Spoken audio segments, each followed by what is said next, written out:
All right, I guess Greg is here, and I'm excited to welcome Joe Menendez. We're going to talk about the Henry Danger film and everything. How are you, Joe? Thanks for stopping by. I'm doing very well, Neil. Thanks for having me. Absolutely. And let's kind of jump in and start out by specifically enough. Did you always want to be a director and a producer? Was that something always growing up you wanted? Absolutely. I was one of those that made Super 8 movies when I was a little kid. I grew up in the 80s. I was formed in the 80s. So big fan of Star Wars and Steven Spielberg and Robert Zemeckis. So for me, escapist popcorn movies were my jam. So for me, getting an opportunity to do an escapist popcorn movie with Henry Danger, the movie, is sort of a dream come true. And you Well, think of all the different things? Go ahead, Greg, with your question. well, yeah, I was just going to just jump on that. Um, Joe, if you could time travel and guest star in any classic TV or movie, which one would it be now that you mentioned that? What kind of character would you play? Oh man, that's a great question. Listen, I was a big fan of moonlighting, but back in the 80s, like Yeah, yeah. to have worked at the Blue Moon Detective Agency, that would have been amazing. But like if I could have been in ET or in Star Wars, that would have also Hmm. been, I'm done. Like what else do I got to do? Nothing else to accomplish. Which character would you like to have played? I would have loved to have been a Jedi, if I was in Star Wars, and I would have, and then, or if I was in ET, I would have loved to have been one of the kids on the bike, like have ET take me up, across the moon. That would have been amazing. So, Joe, did you ever want to act or always want to be behind the screen, behind the camera? No, no, no. I've done the acting thing in my own stuff, and it's more as an exercise to understand what actors go through, so that it makes me a better director. But I'm not one of these directors who secretly wants to act. Like I leave the acting to actors, I leave the writing to writers, I leave the editing to editors. I find that as a director, you have to have a full understanding of what everyone does. But at the end of the day, it's like all I do is share what's in my brain, what's rattling around in here, and I share it with people. So for me, I have the utmost respect for actors because they're inhabiting these roles and doing these things and going to places that is phenomenal when you watch it. When you watch it on set, it's an amazing thing, and I'm the first audience. So I could never be an actor, which is why but I love actors. I love actors tremendously.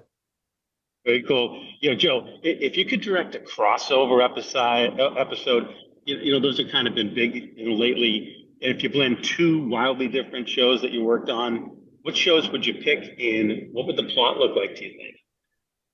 Oh man, good question. Well, I did Star Trek Picard, and I would have loved to have done sort of Star Trek Picard and Henry Danger. Let's just put these two together. Let's have yeah, why not? He's a superhero. Like to have Henry shoot off into space. Maybe that's the second movie. It's Henry Hart in outer space. I to me, it's like you get if it's a superhero movie, and the great thing about the genre is that if we came up with the right story, and it was the crossover and Jean-Luc Picard being down to dystopia or to Swellview and turned to Kid Danger and said, I need your help on some planet. And we come up with a specific reason why Kid Danger is specifically needed. You could probably find that crossover easily. And by the way, they're both Paramount properties. So who knows? Hey, you've already came up with an idea. Now, it's amazing the Henry Danger brand, to the point now a movie, Joe, and like the where it's grown since and so many of my kids have watched it. Yeah, no, well, that's what it is. Like the show came out in 2014 and it concluded in 2020, and it was as you said, a very popular sitcom. My daughter, who's now 19, watched the show growing up. So, but what I admired the most about the show when I would watch it is how much it was sort of bursting at the seams of ambition. Like it wanted to be more spectacular than it could be, but it was a multicam show, a four-camera proscenium show. When the script came to me, we said, well, I get a chance here to make the movie, to actually have legit spectacle, legit action pieces and set pieces that you couldn't do in the multicam. So it was a natural sort of evolution, if you will, from sitcom to movie. And we are very aware that there's the fans like my daughter and your kids who grew up on it. Then there's the new fans that are watching the show now and rerun who are kids. And then there's people like us, like parents. Like we all want to sit down with our kids and we want to watch some movie or some show with them, and we want to appreciate it and enjoy it just as much as they do. So I made sure that this movie has something for the OG fans, it has stuff for the kids, and it has stuff for us as parents as well.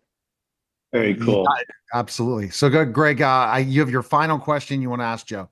I got one other quick one first, okay. Joe, if you have time.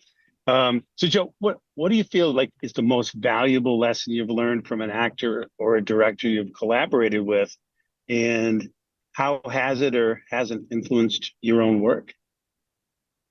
Well, I think when actors have an issue with a scene or they're struggling with a scene, that is truly the most exciting part for me, because it's that moment of discovery where they're trying to find some truth. And you sometimes find that it's the smallest detail. It's like an adjustment. It's to get somewhere. So for me, I found when actors like I did on Snowpiercer, I had an episode where Daveed Diggs is separated from his kid, and his kid gets kidnapped by Sean Bean's character, and they're separated by a glass. And so we had conversations about how should I react to this? Should it be anger? Should I weep? Should I be numb? All of those are valid reactions. And what I finally said to Daveed is, why don't we just roll and just see what happens naturally? Because to intellectualize it is probably not a good idea. Let's get it on camera. And oftentimes the best lesson is, let's not talk about it. Let's just shoot it and see what happens, because that's where you'll find the truth. Awesome. All right, ready, Greg? Yeah, okay. You ready, Greg, for your question? Question? Yeah, I'm ready. Can you hear me? Yeah, we can hear you. Yeah, excellent. So Joe, tell me, what do you feel is the most important thing in life you've ever learned?